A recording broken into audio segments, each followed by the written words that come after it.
So here's the thing.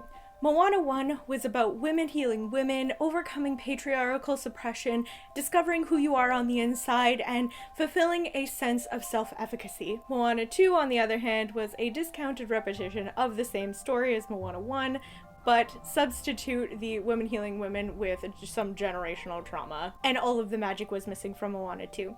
The movie was far less grand than the original. I know, hot take. Before we get started, I want to say a quick hello and welcome all. This is Eclectic Kelpi, where we dive into the treasure trove of fantastical media, and if you wish that you could pull tropical island getaways up then lasso that subscribe button to join us on all of our adventures. This is going to be a spoiler review of Moana 2, so if you haven't seen the movie yet and you care about all of the surprises, then save this video for later. Now let's dive into the episode. Let's start off with addressing the two major components working against Moana 2 right from the jump. The first point is that this movie was originally supposed to be a series for Disney+, so you can really feel the episodic choppiness of the pacing. The songs almost feel like cut points rather than propelling the next scene forward, or adding emotional insight into the character's mind state. The songs really feel like they would be the breaking point for each episode, where it's come back next week to see what happens as the story continues. This does keep the movie moving fairly fast-paced, and there is a lot of action because of this. It was supposed to be a separate beginning, middle, and end for each section, and that's why some parts feel a little bit incomplete or rushed. The second point, which is the big one, is that Lin-Manuel Miranda did not come back to work on Moana 2 for composing the music. Now, I do want to clarify that Emily Bear and Abigail Barlow did a fantastic job at creating the music. I know that they did have consultations with Lin-Manuel Miranda, and he gave them a lot of pointers and song composition techniques that he utilizes and all of that great stuff. But it is incredibly hard to replicate somebody else's style, which I feel that was sort of the biggest downfall, is that it didn't have the same magic as Lin-Manuel Miranda's music. It wasn't bad music, it just didn't feel that connectedness to the story and to what we as fans would have expected from the sequel. So by no means did they do a bad job, it didn't feel as magical and grand. And it is very difficult. Like, I give them so much props for trying to imitate his work because, of course, that's an incredible feat. But yeah, I just found that it was lacking, which is unfortunate, but it did lose some of the magic. Now for the story itself. Moana at the beginning of this movie is off adventuring across the sea, finding new islands and looking for any signs of other populations, but alas, as of thus far, she has not been able to be successful. She returns home and then is informed that she has received the great honor of being granted the title of Tautai, which is essentially a guide for her people. During the acceptance ceremony, Moana is literally struck with a vision from the previous Tautai telling her that she has to find this one particular island that will connect all of the seas back together. And that is what will help her reconnect with all of the populations out there. And reconnecting the ocean means being able to reconnect with other different populations. If she does not succeed in this, then her people, I guess, will go extinct in a nondescript amount of time. The issue with this is that there is no sense of time or urgency or any sort of immediacy relative to her needing to find this island. It's just at some point in the future, people will go extinct if you're not able to reconnect the ocean. Contrasting this to Moana 1, there was a real sense of danger and urgency. There was immediate problems that were happening, and there was immediate consequences that were going to come from stagnancy and from not going on the quest to restore the heart of Te Fiti. The islands were dying. We could see it. It was urgent. It was immediate.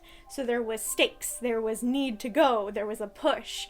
Whereas this is just very loose, very non-committal. Moana then sings about how she's not sure that she can do this. She's nervous. She's apprehensive, she's not feeling sure of herself, but like, girl, you literally did this in the last movie, you went on this journey, you went on this grand adventure, and then you continued journeying through the ocean, through the seas, going to different islands already. This isn't new activities, literally did it and are still doing it, so you can do it, and there's no need to have this internal conflict. It's very forced and very pushed and very retroactive to her story in the first movie. I feel like this is such a disservice to her character that they're backtracking her and undoing the development that she already went through so that they could redo the same sort of story about her discovering her internal strength and ability to achieve her goals, but they're doing it not well. They do try to justify her going retroactive in her development in the song Beyond, but it's very flimsy at best. So in the song Beyond, Moana has a conversation with the spirit of her grandmother, and her grandmother basically says that she was too young the last time that she went on this grand adventure to save her island and restore the heart of Te Fiti. She was too young to understand what she could lose, but I really don't think that's the case, because she did know what she could lose. She was literally presented with the extinction of her people already through the decay of her island, and she was literally told to go by her grandmother on this epic quest on her deathbed, where she was experiencing loss and grief in the moment. She knew what she could lose.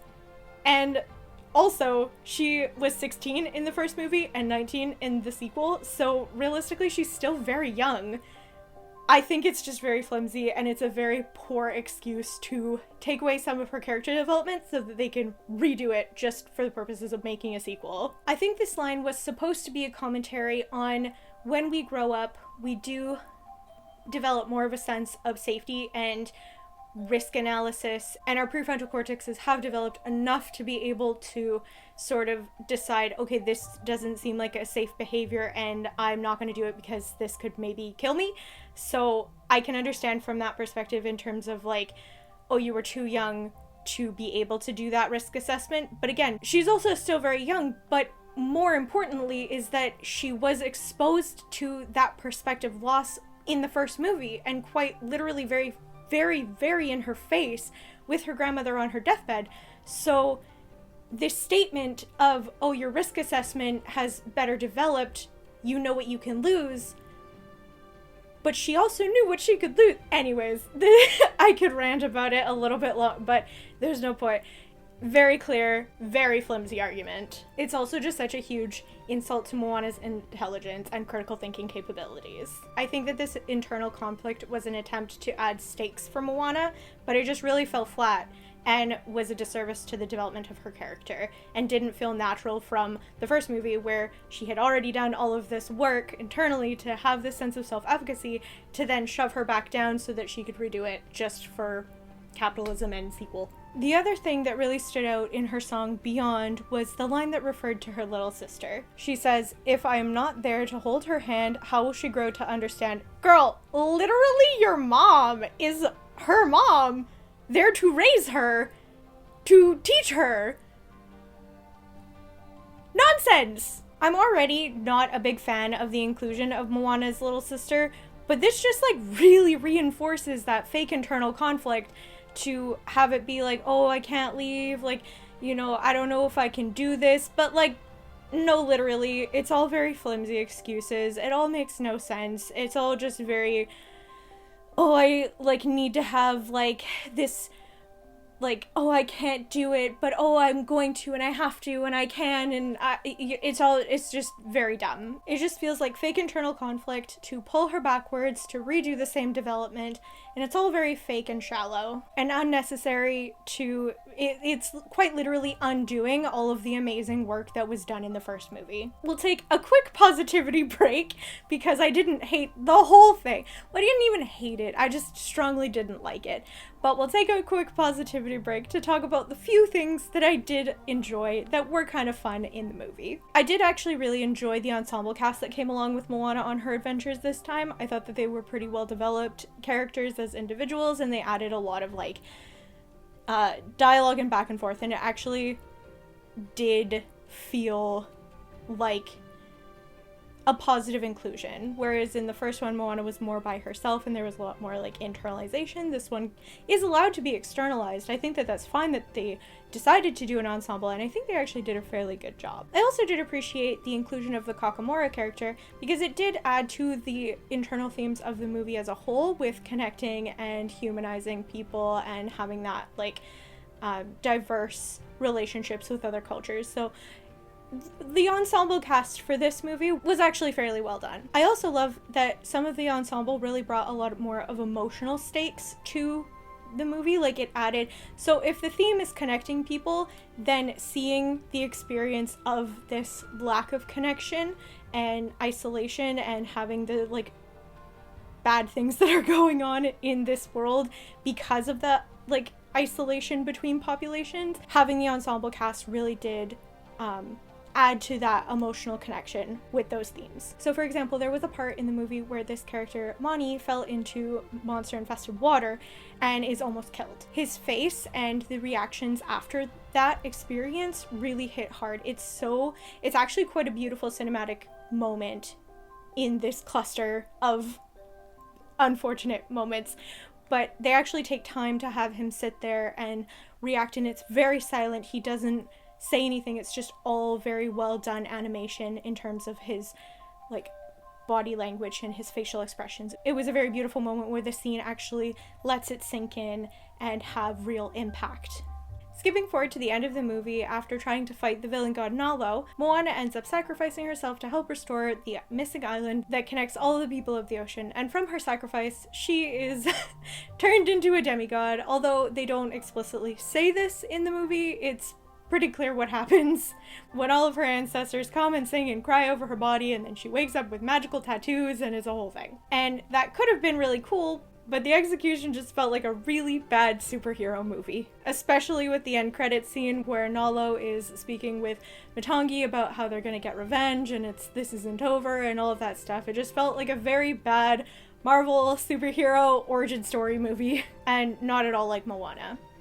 And of course, this means, well, probably not now because the movie did quite poorly, but it would have meant, or still does mean, with whatever they choose to do, but now Moana is a non-princess, because she's not a princess, cinematic universe. So, there's that. Overall, I think that Moana 2 just completely lost the plot. Really lost the plot. But just completely lost all of the original's magic. It didn't feel as epic and grand and magnificent despite all of these cinematic layers that they tried to impose onto this story. The heart of the movie just didn't hit, and it's really disappointing because Moana 1 is one of the best of the newer generation of Disney movies. Of course, those were just my thoughts and observations from Moana 2, but please feel free to share your thoughts and opinions down in the comments section down below. Thank you so much for watching. Everything with love, and we'll see you next time in the Treasure Trove. Bye!